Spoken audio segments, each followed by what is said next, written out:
ओम श्री सद्गुरु परमात्मने नमः। श्री योग वशिष्ठ महारामायण निर्वाण प्रकरण सर्ग 153। श्री वशिष्ठ जी बोले, हे रामचंद्र जी, जिन पुरुषों ने ज्ञान से अपना अज्ञान नष्ट नहीं किया, उन्होंने करने योग्य कुछ नहीं किया। अज्ञान से पहले अहम भावना होती है, तब आगे जगत भासित होता है। तब जीव लोक परलोक की भावना करता है और इसी वासना से जन्म मरण को पाता है।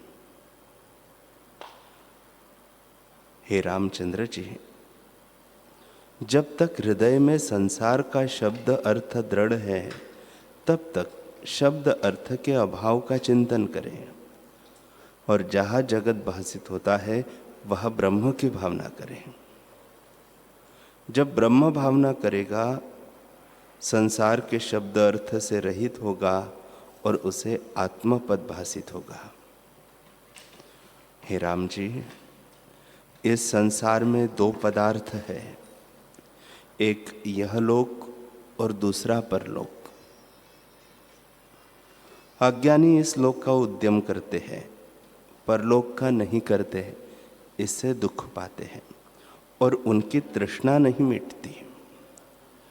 विचारवान पुरुष परलोक का उद्यम करते हैं, इससे यहाँ भी शोभा पाते हैं और परलोक में भी सुख पाते हैं। उनके दोनों लोकों के कष्ट मिट जाते हैं। जो इसी लोक का उद्यम करते हैं, उनको दोनों ही दुखदायक होते हैं। अर्थात यह तृष्णा नहीं मिटती और आगे जाकर नरक भोगते हैं। जिन पुरुषों ने आत्मा की भलाई का यत्न किया है, उनको वही सिद्ध होता है और वे सुखी होते हैं। जिसने यत्न नहीं किया वह दुखी होता है। इसलिए अहंकार से रहित होने से ही आत्मपद की प्राप्ति होती है। जब तक परिचिन्न अहंकार होता है, तब तक दुखी होता है, तब इसका नाम जीव होता है। जो कुछ फुरता है, उससे विश्व की उत्पत्ति होती है।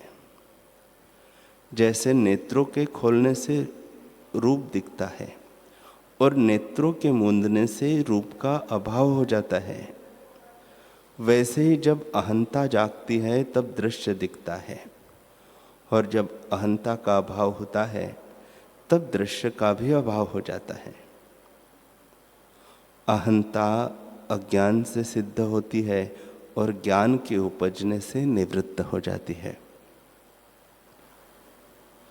हे रामचंद्र जी, यदि पुरुष अपना प्रयत्न और साथ ही सत्संग करे तो इस संसार समुद्र से तर जाएगा और किसी प्रकार नहीं तर सकता। हे रामचंद्र जी, युक्ति से जैसे विष भी अमृत हो जाता है, वैसे पुरुषार्थ से सिद्धि प्राप्त होती है। हे रामचंद्र जी, इस जीव को दो रोग है, एक यह लोक और दूसरा परलोक। उनमें दुख पाता है। जिन पुरुषों ने संतों के संग रूपी औषध से इन रोगों की चिकित्सा की है, वे मुक्त रूप है, और जिन्होंने वह औषध नहीं की, वे पुरुष पंडित हो तो भी दुख पाते हैं। वह औषध क्या है? शम, दम और सत्संग। इन साधनों के यत्न से जिसने आत्मपद पाया है, वह कल्याण मूर्ति है। हे राम जी, चिकित्सा भी यही है। जिसने औषध की वह कृतार्थ हुआ, और जिन्होंने न की वे भोग में लिपटे रहे। वे मूर्ख वहां पड़ेंगे जहां फिर कोई औषध न पावेंगे। इससे हे राम, इन भोगों का त्याग करो और आत्म विचार में सावधान रहो, यही औषध है। हे रामचंद्र जी, जिस पुरुष ने मन नहीं जीता वह मूढ़ है, वह भोग रूपी कीचड़ में डूबा है और आपदा का पात्र है। जैसे समुद्र में नदियां प्रवेश करती है, वैसे ही उसको आपदा प्राप्त होती है। जिसकी तृष्णा भोग से निवृत्त हुई है और वैराग्य उपजा है, वह मुक्त होता है। जैसे जीवन का आदि बालक अवस्था है, वैसे ही निर्वाण पद का आदि वैराग्य है। हे राम जी, जैसे दूसरा चंद्रमा, संकल्प नगर और मृग तृष्णा का जल भ्रम से भासित होता है, वैसे यह जगत भ्रम से प्रकट है। संसार का बीज अहंता है। जब अहंता उदय होती है, तब रूप और अवलोक भासित होते हैं। इसे यही चिंतन करो कि मैं नहीं हूं। जब यही भावना करोगे, तब शेष जो रहेगा वही तुम्हारा शांत रूप है। उसमें आकाश भी शून्य है। अहम के उत्थान से रहित जड़ अजड़ सब केवल आत्मतत्व मात्र है। जड़ता का उसमें अभाव है। इससे अजड़ और केवल ज्ञान मात्र है। उसमें विश्व ऐसे है जैसे जल में तरंग, पवन में स्पंदन और आकाश में शून्यता। आत्मा से भिन्न कुछ नहीं। जो आत्मा से कुछ भिन्न होता तो प्रलय में उसका नाश हो जाता, पर आत्मा तो प्रलय काल में भी रहता है। जैसे सूर्य की किरणों में सदा जल का आभास रहता है, वैसे ही आत्मा में विश्व का चमत्कार रहता है। स्वप्न सृष्टि अनुभव स्वरूप होती है, वैसे ही यह जागृत सृष्टि भी अनुभव है। आत्मा भीतर बाहर से रहित अद्वैत, अजर, अमर, चैत्य से रहित चैतन्य और सब शब्द अर्थ का अधिष्ठान है। अहम के स्फुरण से दूसरा भासित होता है। फुरना न फुरना वही है। जैसे चलना और ठहरना दोनों पवन के रूप है। जब पवन चलता है तब प्रतीत होता है, और जब ठहरता है तब नहीं मालूम पड़ता।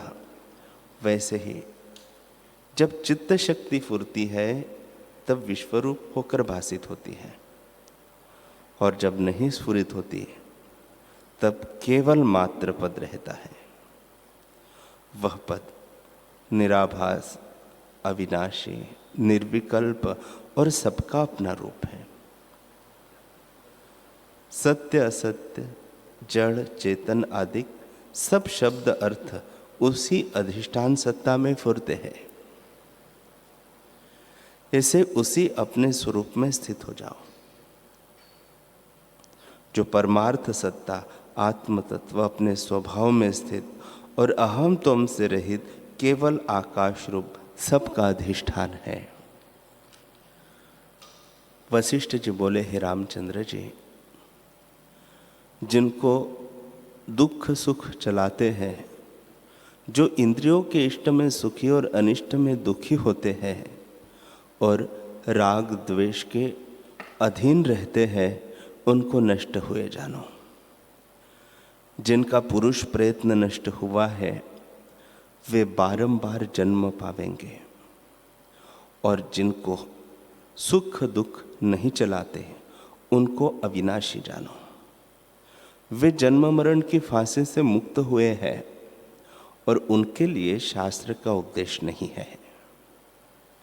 हे रामचंद्र जी, राग द्वेष तब होता है जब मन में इच्छा होती है, और इच्छा तब होती है जब संसार की सत्यता मन में दृढ़ होती है।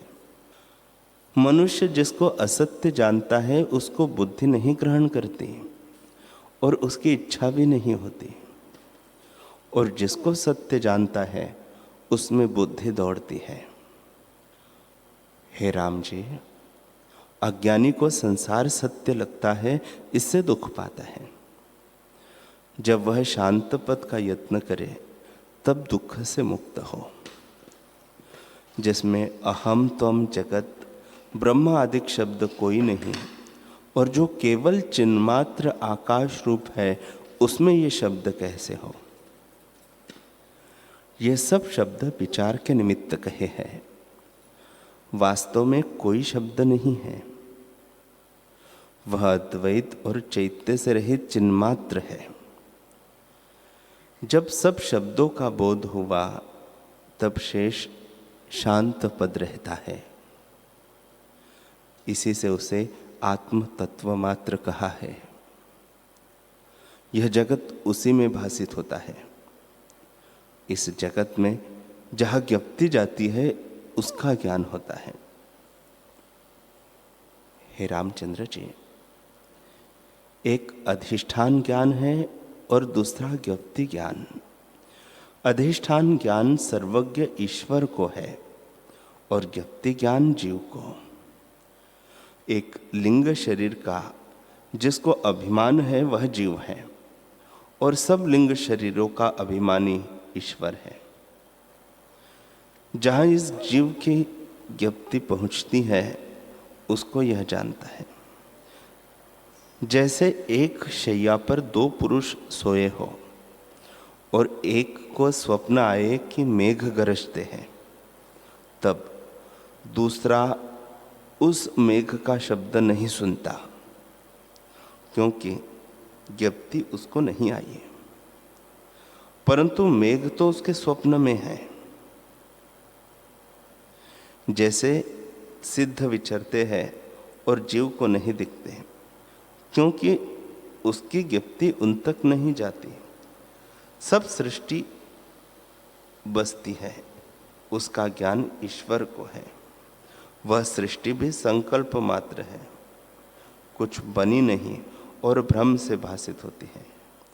जैसे बादल में हाथी, घोड़े, मनुष्य आदि विकार जो दिखते हैं वह भ्रांति मात्र है, वैसे ही आत्मा के अज्ञान से नाना प्रकार की यह सृष्टि भासित होती है। हे राम जी, यह आश्चर्य है कि आत्मा में अहंकार का उत्थान होता है कि मैं हूँ और वह अपने को वर्णाश्रमी मानता है। पर विचार करके देखिए तो अहम कुछ वस्तु नहीं सिद्ध होती और अहम फुरती है। यह आश्चर्य है। यह आश्चर्य है कि भूत यानी अहम कहाँ से उठा है और शुद्ध आत्म ब्रह्म में कैसे उपस्थित हुआ। अस्तित्वहीन निर्मूल अहंकार ने तुमको मोहित किया है। इसके त्यागने में तो कुछ यत्न नहीं, इसका त्याग करो। हे रामचंद्र जी, यह संकल्प मिथ्या उठा है। जब अहंकार का उत्थान होता है तब जगत होता है और जब अहंता मिट जाती है तब जगत का भी अभाव हो जाता है, क्योंकि कुछ बना नहीं, सब भ्रम मात्र है। जैसे संकल्प नगर और स्वप्न की सृष्टि ब्रह्मात्र है, वैसे ही यह विश्व भी ब्रह्मात्र है। कुछ बना नहीं, सब आत्म तत्व है, उससे भिन्न नहीं। जैसे पवन के दो रूप हैं, चलता है तो भी पवन है और ठहरता है तो भी पवन है, वैसे ही विश्व भी दो प्रकार से आत्म स्वरूप है। जैसे पवन चलता है तब जान पड़ता है और ठहर जाता है तब नहीं जान पड़ता, वैसे ही चित्त चैत्य शक्ति का चमत्कार है। जब फुरता है तब विश्व भासित होता है, पर तो भी चित्त घन है, और जब ठहर जाता है तब विश्व नहीं भासित होता, परंतु आत्मा सदा एक रस है। जैसे जल में तरंग और सुवर्ण में जो भूषण है वे उनसे भिन्न नहीं, वैसे ही आत्मा में विश्व कुछ हुआ नहीं, आत्मस्वरूप ही है। ज्ञप्ति भी ब्रह्म है और ज्ञप्ति में प्रतीत विश्व भी ब्रह्म है। तब विधि निषेध और हर्ष शोक किसका करे? सब वही है।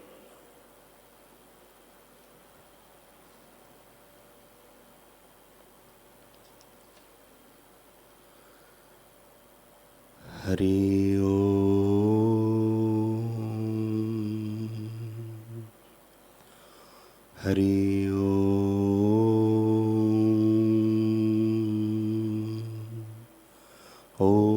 सहनावतु सहनौ भुनक्तु सह वीर्यं करवावहै तेजस्विनावधीतमस्तु मा विद्विषावहै। ओम शांति शांति शांति। श्री सद्गुरुदेव भगवान की जय।